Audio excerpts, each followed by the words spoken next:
अब हम जाएंगे अपने अगले टॉपिक की तरफ, एक सुटेबल रूट की प्लानिंग करना। तो अब इस टॉपिक में हम लोग देखेंगे कि एक सुटेबल रूट के लिए प्लानिंग कैसे की जाती है।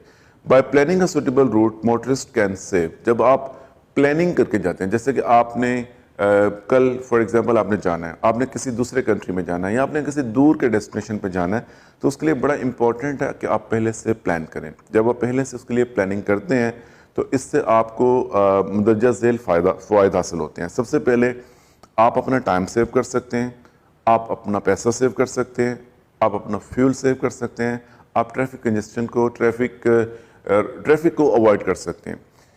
ये सारी चीज़ें आप कर सकते हैं क्योंकि आपने प्लान कर लिया। अगर आपको पता है कि आपका डेस्टिनेशन जो है 3 घंटे का है, फॉर एग्जांपल आपका कम्यूट जो है 3 घंटे का है, 3 घंटे में आप अपने डेस्टिनेशन पे अपनी जगह पे पहुंचेंगे, तो आप उसके लिए पहले से प्लान करते हैं। आप उसके लिए जो बेहतरीन रूट है जहाँ पर ट्रैफिक कम से कम होती है वो आप चूज़ करते हैं। आप वो रूट अख्तियार करते हैं जहाँ पर आपको ट्रैफिक ना मिले। आप वो रूट अख्तियार करते हैं जहाँ पर जिसके बारे में आपको पूरी इन्फॉर्मेशन हो, मालूमात हो, आपको किसी से पूछना ना पड़े। तो इन सब के करने से आप अपने आप को और अपने सफ़र को कंफर्टेबल बनाते हैं। आमतौर पर ट्रैफिक को अवॉइड करना बड़ा मुश्किल होता है क्योंकि ट्रैफिक हर जगह पर होती है और कुछ मॉर्निंग में या इवनिंग में तो रोड बहुत ज़्यादा बिजी होते हैं और कुछ रोड तो हमेशा बिजी रहते हैं। बहरहाल यहाँ पर कुछ ऐसे तरीके हैं जिनको अख्तियार करके ट्रैफिक कंजेशन को अवॉइड किया जा सकता है और अपने डेस्टिनेशन, अपनी जगह पे प्रॉपर तरीके से पहुँचा जा सकता है। जो मेथड वहाँ पर मैं आपको बताने जा रहा हूँ ट्रैफिक को डील करने के लिए, उनमें से कुछ ये हैं कि give enough time for your journey. अपने जर्नी के लिए ज़्यादा टाइम दें। जैसे कि अगर आपका जर्नी 3 घंटे का है, आप 4 घंटे का जर्नी प्लान करें, आप 4.5 घंटे का जर्नी प्लान करें। आपको अगर किसी जगह पर 10 बजे पहुंचना है और आपका जर्नी 7 बजे शुरू होना है, तो आप 6 बजे शुरू करें, आप 5:30 बजे शुरू करें, ताकि आपके पास प्रॉपर टाइम हो। होता क्या है कि जब हम लोग ट्रैवल करते हैं और हमें पता होता है कि एक जगह पे 10 बजे पहुंचना है और रोड के ऊपर हमें ट्रैफिक मिल जाती है, क्योंकि कंस्ट्रक्शन आ जाती है, अब हमारे माइंड में बहुत सारी चीज़ें चल रही होती हैं। मीटिंग है 10 बजे, 10 बजे वहाँ पहुँचना है, ये रोड अभी ट्रैफिक जैम है, या ये रोड यहाँ पर अभी बंद हो गया, मुझे दूसरा रूट लेना पड़ेगा। तो इन सारी प्रॉब्लम्स की वजह से ड्राइवर का स्ट्रेस लेवल बढ़ जाता है और उसी स्ट्रेस लेवल की वजह से वो कहीं ना कहीं कोई भी सीवियर गलती, सीवियर मिस्टेक कर जाता है। Selection the best route. बेहतरीन रूट तलाश करें। एक ऐसा रूट तलाश करें जो बेशक थोड़ा लंबा हो लेकिन वहाँ पर ट्रैफिक कम हो। Detours to avoid congestion. आप अपने माइंड में कुछ ऐसे मुतबादल रास्ते भी रखें कि अगर रोड के ऊपर ट्रैफिक जैम हो जाती है तो कौन सा मुतबादल रास्ता आपको आपके डेस्टिनेशन की तरफ जल्दी और बगैर किसी प्रॉब्लम के लेके जा सकता है। Giving enough time for the journey. आपको अपने जर्नी को इनफ टाइम देना चाहिए। Apart from this, motorist may plan their journey to reach their destination safely by sharing the driving whenever possible. कोशिश करें कि अगर आप लोग गाड़ी में 2 लोग हैं और दोनों ड्राइविंग लाइसेंस, जिनके पास दोनों के पास ड्राइविंग लाइसेंस है, तो आप अपनी ड्राइविंग को शेयर करें। इस बात का इत्मीनान करें कि आपकी गाड़ी प्रॉपर तरीके से मेंटेन की गई है और इस गाड़ी में कोई मैकेनिकल प्रॉब्लम नहीं है, क्योंकि रोड के ऊपर अगर गाड़ी ख़राब हो जाती है तो फिर आपका एक तो जर्नी भी अफेक्ट हो जाता है, आपका सफ़र जो है वो मुलतवी हो सकता है और उसके साथ साथ फिर गाड़ी को रिपेयर करना, उसके लिए रिकवरी को कॉल करना, एमरजेंसी सर्विसेज को कॉल करना, ये एक अलग तरह की हेडेक बन जाती है। Ensuring that they are not impaired by alcohol और एनी ड्रग। इस बात का इत्मीनान करें कि आप या आपके साथ जो भी ड्राइवर इस सफ़र के लिए जा रहा है उन्होंने अल्कोहल तो कंज्यूम नहीं की हुई। इवन कि अगर लास्ट नाइट को भी अल्कोहल कंज्यूम की है, स्टिल अगर मॉर्निंग में ड्राइविंग की जाती है तो ये डेंजरस है। Making sure that they are well rested. इस बात का भी इत्मीनान कर लें कि आपने पूरी नींद ली हुई है। नींद बड़ी इंपॉर्टेंट है। जैसे मैंने अपने पिछले चैप्टर्स में आपको बताया है कि जब हमारा लिम्बिक सिस्टम हमारी बॉडी के अंदर वो केमिकल्स पंप कर देता है कि जो नींद को लेके आते हैं, तो फिर आदमी कुछ भी कर ले उसको सोना ही पड़ेगा। जब तक वो नहीं सोगा उस वक्त तक वो फ्रेश नहीं होगा। तो इसलिए इस बात का इत्मीनान कीजिए कि रात को आपने पूरी तरह से नींद ली थी और अब आप अपने जर्नी के लिए पूरी तरह फ्रेश है। देखिए, ये बड़ा इंपॉर्टेंट होता है। आपने जो भी टास्क करना है, आपने कहीं पर मीटिंग करनी है, आपने एक जर्नी करना है, आपने एक प्रेजेंटेशन देनी है, आपको चाहिए कि आप रात को उसकी प्रिपरेशन करें, आप प्रॉपर तरीके से टाइम पे सो जाएं। तो जब आप सुबह आके अपना टास्क परफॉर्म करेंगे तो वो टास्क आप बेहतरीन तरीके से परफॉर्म कर सकते हो, क्योंकि आप जहनी और जिस्मानी तौर पर थके हुए नहीं हो। बट अगर आप जहनी और जिस्मानी तौर पर थके हुए हो तो आपका कोई भी टास्क जो है उसमें आप अपना 100% नहीं दे सकते। ऐसे टाइम पे ड्राइविंग मत करें जो कि आमतौर पर आपके सोने के टाइम, अगर आप एक लॉन्ग जर्नी पे जा रहे हैं और अब शाम का टाइम आ गया या रात का टाइम आ गया, तो ये वो टाइम है जहाँ पर आमतौर पे आप सोते हैं, तो बेहतर है कि आप उस वक्त ड्राइविंग मत करें, क्योंकि ड्राइविंग इस हालत में जारी रखना खतरनाक साबित हो सकता है।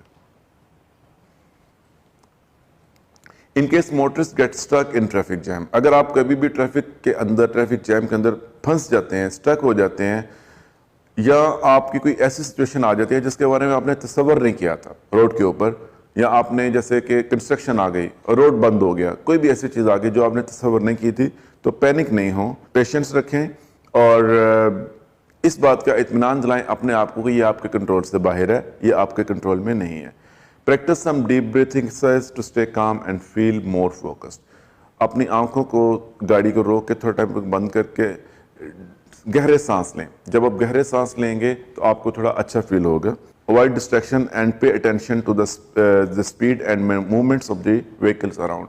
डिस्ट्रैक्शन को अवॉइड करें, रेडियो का वॉल्यूम कम कर दें, गाड़ी के इंटरनल जो पार्ट्स हैं उनके साथ आप कोई भी इंटरेक्ट मत करें और दूसरी गाड़ियों के इर्द गिर्द नज़र रखें।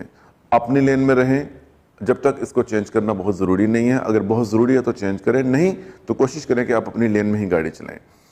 ट्रैफिक की रिपोर्ट्स को सुनते रहें, क्योंकि इस सिचुएशन में क्या होता है कि रेडियो के ऊपर अपडेट्स दिए जाते हैं, तो आप अपडेट्स को सुनते रहें ताकि आपको पता चले कि आगे ट्रैफिक की सिचुएशन क्या है। कंसिडर एन अल्टरनेटिव रूट, और कोशिश करें कि अगर आपको पता है, आपको नॉलेज है, तो आप एक मुतबादिल रास्ता इख्तियार कर लें। Selection of the best route की सिलेक्शन करना। Motorist plan their journey by considering. जब आप अपने जर्नी का प्लान करते हैं तो आपको कुछ चीज़ों को कंसिडर करना पड़ता है। इनमें रोड का टाइप, जो भी रोड आप इस्तेमाल करने वाले उसकी टाइप क्या है, क्या वो माइनर रोड है, क्या वो अर्बन रोड है, क्या वो रूरल रोड है, क्या वो एक्सप्रेस वे है या वो हाईवे है। रोड हैज़र्ड, उस रोड के ऊपर जो ख़तरात होंगे वो कैसे होंगे। ट्रैफिक वॉल्यूम वहाँ पर कितना होगा, उस रोड के ऊपर बेंड्स कितने होंगे, उसके ऊपर अप्स एंड डाउन्स कितने होंगे। ट्रैफिक डेंसिटी, उस रोड के ऊपर ट्रैफिक जो है वो बहुत हैवी होगी या बहुत कम होगी या मीडियम होगी। Other high risk feature such as schools और बिजी शॉपिंग सेंटर, क्या वो रोड जो कि आप इस्तेमाल करने वाले हैं, क्या उस रोड के ऊपर बहुत से स्कूल्स हैं, उस रोड के ऊपर बहुत से शॉपिंग सेंटर हैं या कुछ हॉस्पिटल्स हैं। तो ये सारी चीज़ें आपको कंसिडर करनी है जब आप अपने लिए बेस्ट रूट की सिलेक्शन करें। कभी कभी हमें अपने रूट को छोड़ के एक दूसरा रूट लेना पड़ता है जो कि हमारी प्लानिंग का हिस्सा नहीं होता। इनको हम कहते हैं डिटूर टू अवॉइड कंजेस्शन, यानी कि रोड के ऊपर अगर रश बहुत ज़्यादा है, ट्रैफिक बहुत ज़्यादा है, या रोड की कंस्ट्रक्शन हो रही है और ट्रैफिक बहुत स्लो जा रही है, तो अब आप एक दूसरा रूट ले सकते हैं और उस रूट को इस्तेमाल करके आप अपने डेस्टिनेशन तक पहुँच सकते हैं। इस तरह के रूट को जब भी आपने डिटूर के बारे में सोचना है तो आपने कुछ चीज़ों को ध्यान में रखना है। सबसे पहले कि whether the alternative routes are well familiar, जो रूट आप लेना जा रहे हैं आप उस रूट के बारे में इंफॉर्मेशन रखते हैं, उसके बारे में मालूमात रखते हैं, आपको पता है कि ये कहाँ से शुरू होगा और ये कैसे मुझे अपने डेस्टिनेशन तक लेके जाएगा। इस चीज़ का भी देखना है, इस चीज़ को भी चेक करना है कि जो आप ऑप्शन ले रहे हैं क्या ये अवेलेबल ऑप्शन या जितने भी ऑप्शन दस्तयाब हैं उनमें सबसे बेस्ट ऑप्शन है। Whether the detour path is free of congestion, जो रूट आप ले रहे हैं और जिस रूट को आप मुतबादल रूट के तौर पर अख्तियार करते हैं, क्या ऐसा तो नहीं है कि आप यहाँ पर ट्रैफिक को छोड़ के जाएं और वहाँ पर भी आपको ट्रैफिक मिल जाए। तो इस चीज़ का भी इत्मीनान करना ज़रूरी होता है। बेस्ट रूट को सिलेक्ट करने के लिए आप कुछ डिवाइसेस से भी मदद ले सकते हैं, जैसे कि electronic science for road condition and upcoming obstruction. ये जो हमारे रोड पे VMS वेरिएबल मैसेज साइंस लगे होते हैं या कुछ इलेक्ट्रॉनिक साइंस होते हैं, आप इन इलेक्ट्रॉनिक साइंस से भी मदद ले सकते हैं उन रूट्स के बारे में इंफॉर्मेशन लेने के लिए। आप रेडियो स्टेशन इस्तेमाल कर सकते हैं क्योंकि रेडियो स्टेशन भी ट्रैफिक अपडेट्स प्रोवाइड करते हैं। बहुत से स्मार्टफोन्स ऐसे हैं जिनके अंदर एप्लीकेशंस होती हैं, आप उन एप्लीकेशंस का इस्तेमाल कर सकते हैं। आप GPS इस्तेमाल कर सकते हैं, उसके नेविगेशन के थ्रू आप चेक कर सकते हैं कि जिस रूट पे आप इस्तेमाल करने वाले हैं उसके ऊपर जो नेविगेशन जो टाइमिंग बता रहा है वो टाइमिंग कितनी होगी, कितना टाइम लगेगा, इसके ऊपर कंजेशन यानी कि ट्रैफिक जैम कहाँ कहाँ पर है और वो कितने टाइम के लिए, ये सारी चीज़ें आप चेक कर सकते हैं। However, motorists should make sure that they have set these devices before beginning their journey। लेकिन सबसे इम्पॉर्टेंट बात, सबसे अहम बात वो ये है कि आपको इस बात का इत्मीनान करना है कि ये जितने भी डिवाइसेस के बारे में मैंने आपको बताया है, ये सारी डिवाइसेस आप अपना सफ़र शुरू करने से पहले इनको सेट कर चुके हैं। News.